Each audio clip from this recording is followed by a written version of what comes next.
everyone, start clapping!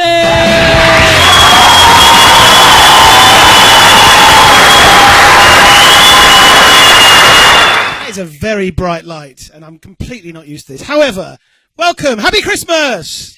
Hooray! Isn't Christmas wonderful? I'm going to grab the mic. I've got a book here, which I'm going to tell you a story in a minute about Christmas. I hope you're all looking forward to Christmas as much as I am.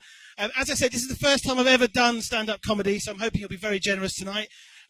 When I said I was going to do this, I thought about it long and hard. They always say with stand-up comedy, talk about what you know. And I know I'm a massive dick. So I thought I'd tell some stories about being a massive dick. And I put it on Facebook and said I'm about to do stand-up comedy, and I was inundated with stories about me being a massive dick for my many years as a salesman in the advertising world. Thanks very much over there. The first story someone shared with me was something I'd actually blanked out, and it was about when I went to see the Porsche client in 2002, and I asked them if the Porsche 911 sales had been adversely affected by the 9/11 disaster. And I'm not going to talk about that time. I took a load of clients to Thorpe Park and was somewhat embarrassed when I was removed from the roller coaster for being too fat to get the safety bar down. That was a very proud moment. And I won't talk about the time when I was at an awards do with a very beautiful client who I was introduced to two other beautiful clients who were men. And I was saying to her, you should really get to know these guys. They're really wonderful. Well, that's what I thought I'd said. However, the next day I was told I'd actually said that you two should spunk over her tits. Thanks very much. So I'm going to tell you the story about a Christmas party, and it's a true story. And I've entitled it, "'Twas the Week Before Christmas."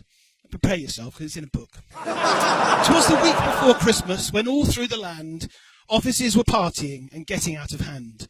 The tables were set, at the bar was a mob, and young Robbie Hunt had just started a new job. The job was a fine one, all shiny and new.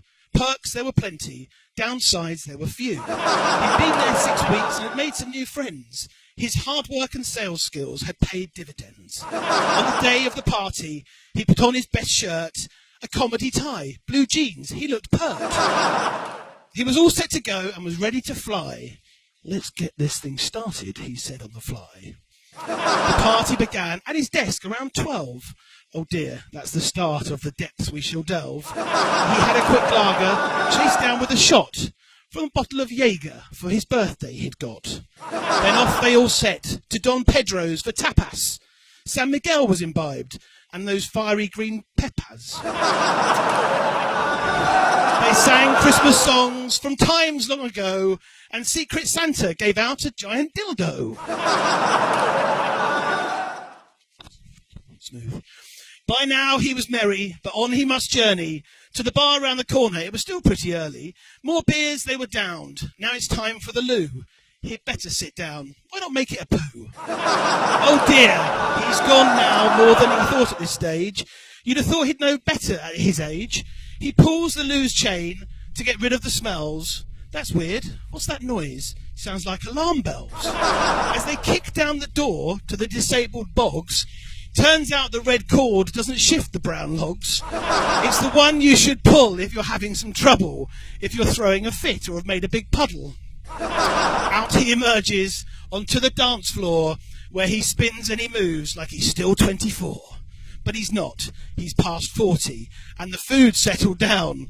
What's that gassy cloud? It smells strangely brown. The floor was aghast. They all moved away. Rob moves to the chairs. He's starting to sway. He's now quite relaxed. He might have a nap. Why is the boss now poured a pint in his lap? He's up like a shot. He's not having that. Fuck you, fucking arsehole. Come here, you short twat. Swinging his arms, he's taking a pop. He's flailing quite wildly all over the shop. The incident passes. He's back to the floor. A moment of clarity. He stops. He's quite sure. He's had lots of fun, but the time now seems right to depart for his bed. Let's call it a night. On the train home, he falls fast asleep and awakes just near Tunbridge, crawls out from his heap. The carriage starts spinning, but he's nearly there. The platform's in sight. He's seconds to spare. His tummy and head, though, are not playing ball. They've got their own problems. Evacuate all. The train's slowing down. They're going to open the door. Oh, Christ, look, he's vommed all over the floor. The commuters step over. Withered looks, they are past. He doesn't care now, he just can't be asked. Taxi, he shouts, and home they do drive, not long until bed, and the home of his wife. In through the door, he's quiet as a mouse. He mustn't wake up everyone in the house. His wife is asleep. The kids are tucked tight. But hang on a sec, there's something not right. The lights are all on, and the house is aglow. The Christmas tree baubles are all on plain show. What is this plain madness? He must make it stop. He looks for the switch. To the floor he must drop. There he can see it, behind the big tree, nestled behind the glyphs laid with glee.